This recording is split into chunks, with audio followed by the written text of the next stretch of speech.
Hello प्यारे बच्चों, आप सभी को नमस्कार। आज आप लोगों के बीच कक्षा 5 वाटिका कार्य पुस्तिका के क्रम में आज हम लोग अध्याय 6 देखेंगे, प्रकृति की सीख। बच्चों, प्रकृति की सीख बहुत अच्छी कविता है जो हमें आशा नहीं पूर्ण विश्वास है कि आप लोग इसको पढ़े भी होंगे और मुझे आशा भी है कि आपको ये कविता याद भी है। बच्चों, यह कविता अगर याद नहीं है आपको तो आप इस कविता को याद कर लीजिए, बहुत ही अच्छा है। ठीक है, तो बच्चों देखिए, इसमें पहला नंबर हम लोग देखेंगे कि क्या दिया है। पहला क्वेश्चन, पंक्ति को पूरा कीजिए। अर्थात बच्चों देखिए, आपके कविता दिए गए हैं, इनमें जो पंक्ति हैं उन पंक्ति को हमें क्या करना है, पूरा करना है। ठीक है बच्चों, क्या करना है, पूरा करना है। तो देखते हैं, पर्वत कहता शीश उठाकर तुम भी ऊंचे बन जाओ, सागर कहता है लहरा कर मन में गहराई लाओ। समझ रहे हो क्या कहती है, उठ उठ गिर गिर तरल तरंग, भर लो अपने मन में मीठी मीठी मृदुल उमंग। पृथ्वी कहती धैर्य न छोड़ो, कितना ही हो सिर पर भार, नभ कहता है फैलो इतना, ढक लो तुम सारा संसार। तो बच्चों, इस तरीके से यह कविता आप अच्छे तरीके से याद कर लीजिए। और इसमें देखिए, जहाँ जहाँ फिल करना है, पर्वत कहता, क्या कहता, शीश उठाकर आप भर लीजिए, लिख लीजिए। तुम भी ऊंचे बन जाओ, सागर कहता है लहरा कर, ठीक है, मन में गहराई लाओ। ठीक, समझ रहे हो क्या कहती है, उठ उठ गिर गिर तरल तरंग, भर लो अपने मन में मीठी मीठी मृदुल उमंग। धैर्य, पृथ्वी कहती धैर्य न छोड़ो, कितना ही हो सिर पर भार, नभ कहता है फैलो इतना, ढक लो तुम सारा संसार। इस तरीके से बच्चों आप इस पहले नंबर जो आपकी कविता है इसको आप भर लेंगे। ठीक है, और अगर आपको कविता याद है, अगर इसमें से कोई रिक्त स्थान की पूर्ति करने के लिए आपको दिया जाएगा तो आपको कोई परेशानी नहीं होगा, आप आसानी से इसको भर सकते हैं। ठीक है बच्चों, आई बात समझ में? चलिए आगे बढ़ते हैं, देखते हैं दूसरा क्वेश्चन क्या कहता है।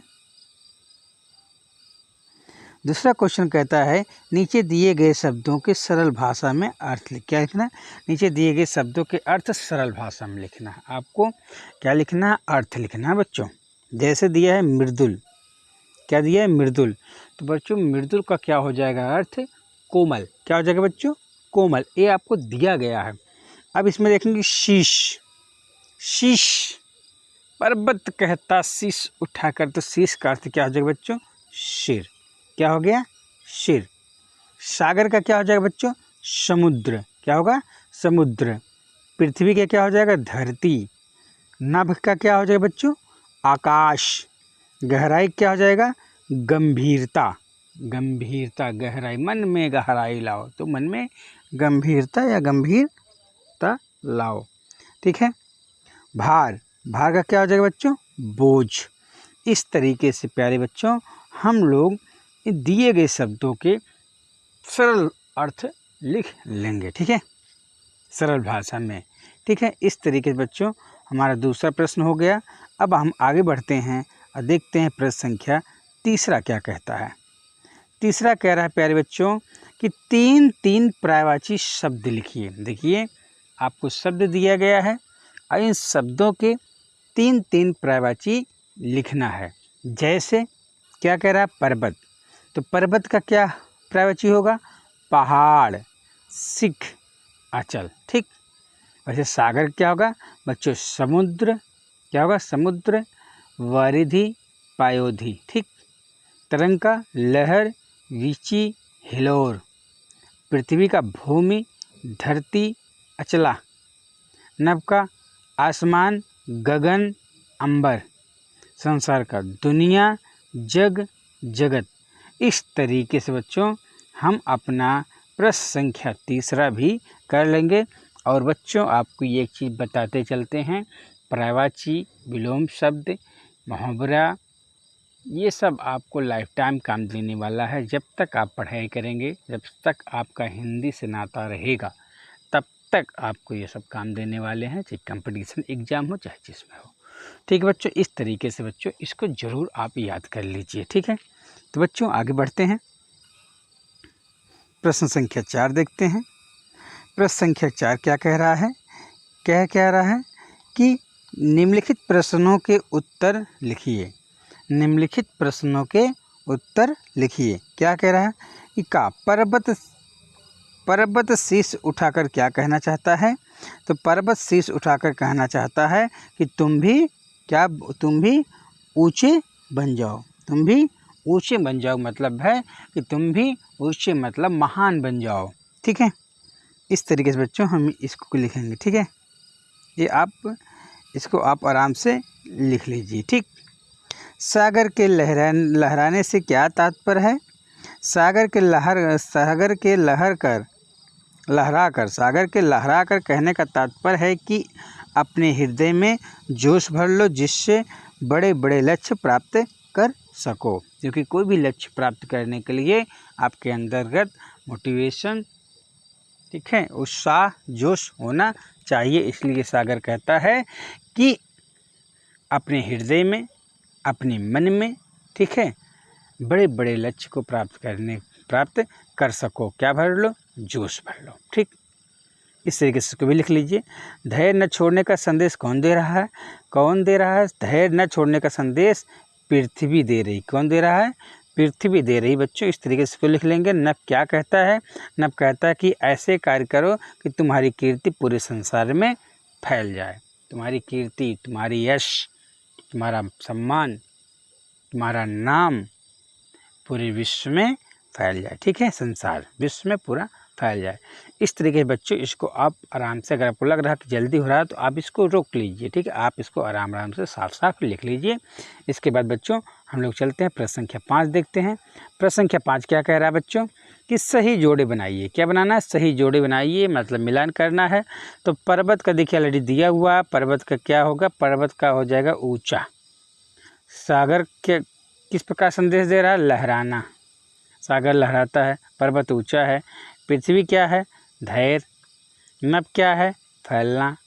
तो बच्चों देखिए इसमें सब कौन कौन चीज़ जो आपको संदेश दे रहा है। जैसे पर्वत कहता शीश उठाकर ऊंचा का, सागर लहराने का, पृथ्वी धैर्य का, नभ फैलने का संदेश दे रहा है। इस तरीके से बच्चों हम इसको बच्चों क्या करेंगे? हम लोग मिला लेंगे। ठीक है, मिला लेने के बाद आप इसको आराम से मिला लीजिए। ठीक है, आगे चलते हैं, देखते हैं प्रश्न संख्या 6 क्या कह रहा है कि नीचे दिए गए शब्दों के तुकांश शब्द लिखिए। देखिए आप अब देखे होंगे, अक्सर आप देखेंगे तो मुझे लगता है कि तुकांश शब्द आप अपने मन से कर सकते हैं बच्चों, क्योंकि आप देखेंगे पाठ 1 से ही तुकांश शब्द आपका पीछा किया हुआ छोड़ा नहीं है। इसलिए आप इसको हमें लगता है आराम से कर सकते हैं।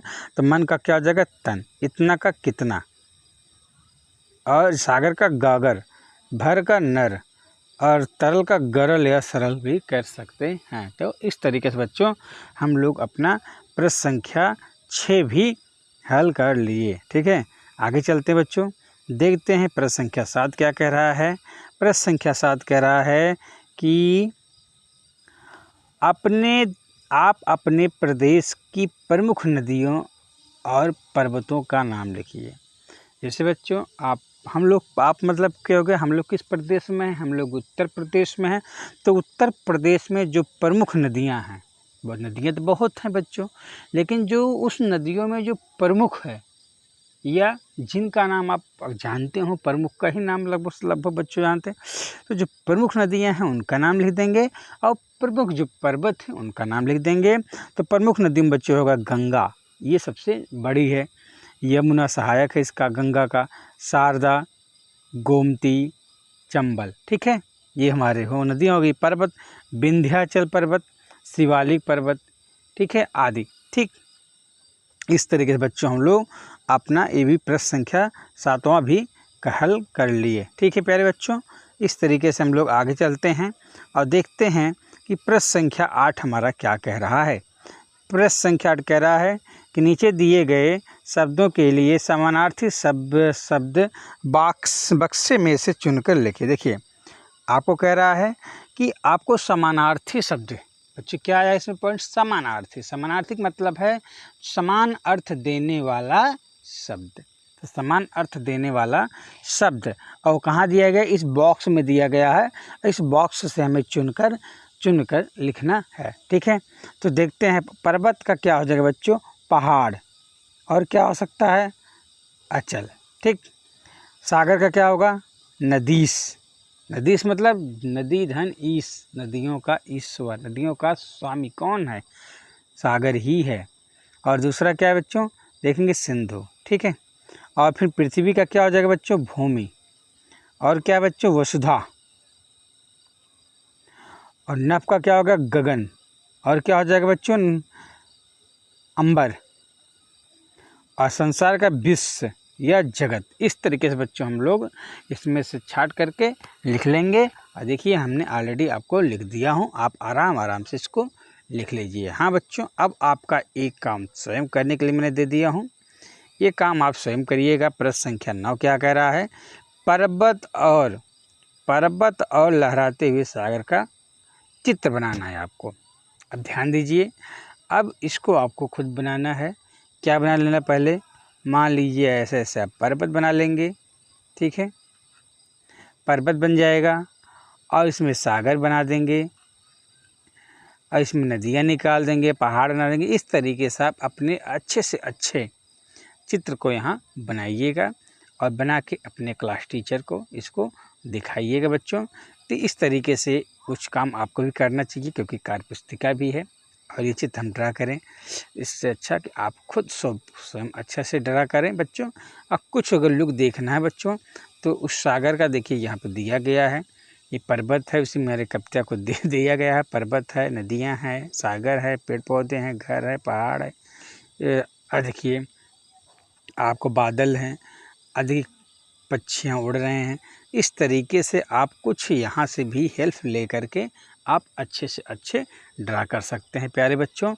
तो इस तरीके से प्यारे बच्चों आज यहीं तक का ये आपका जो है यहाँ पे ये आपका पार्ट 6 जो है प्रकृति से यहाँ पे कंप्लीट हो गया बच्चों। अब तक हम एक आपको और संदेश देना चाहते थे। अब तक हम सोच रहे थे एक एक चैप्टर रोज डालें अलग अलग विषय का, लेकिन फिर सोच रहे हैं जब तक आपको जो पढ़ा दिया गया है प्रथम सत्र तक का, मतलब सितंबर तक का जो सिलेबस है, पहले एक एक चीज़ को उठाएं, उसको वहाँ तक कंप्लीट कर दें। फिर जब ये अगस्त तक का, जो सितंबर का चलेगा, सॉरी बच्चों अगस्त तक कंप्लीट करा दें। इसके बाद जब सितंबर चलेगा तो सितंबर का जितना माह पढ़ाया जाएगा उसी के अनुसार सभी विषय चलेंगे। जब तक नहीं कंप्लीट कर रहे हैं तब तक ये एक एक सीरीज करके ख़त्म कर देते हैं, सही रहेगा। ठीक है, जिससे आपको आसानी हो। ठीक है प्यारे बच्चों, तो इसलिए पहले हिंदी कंप्लीट कर देते हैं, फिर इंग्लिश कंप्लीट कर देंगे, फिर तब गणित कंप्लीट कर देंगे, फिर संस्कृत कंप्लीट कर देंगे और लास्ट में प्रकृति भी कंप्लीट कर देंगे। इस तरीके से बच्चों हम आपके सभी कार्य पुस्तिका कक्षा 5 के कंप्लीट कर देंगे। इसी के साथ साथ 4 का भी सीरीज शुरू हो जाएगा। तो बच्चों अगर आपको वीडियो हेल्पफुल लगा हो तो बच्चों प्लीज़ वीडियो को लाइक कर दीजिए, सब्सक्राइब कर दीजिए और चैनल को सब्सक्राइब कर दीजिए, बिल नोटिफिकेशन शेयर कर दीजिए और इसको वीडियो को आप अपने दोस्तों में शेयर कर दीजिए। तो बच्चों इस तरीके से बच्चों आपको यहाँ तक वीडियो देखने के लिए बहुत बहुत धन्यवाद प्यारे बच्चों।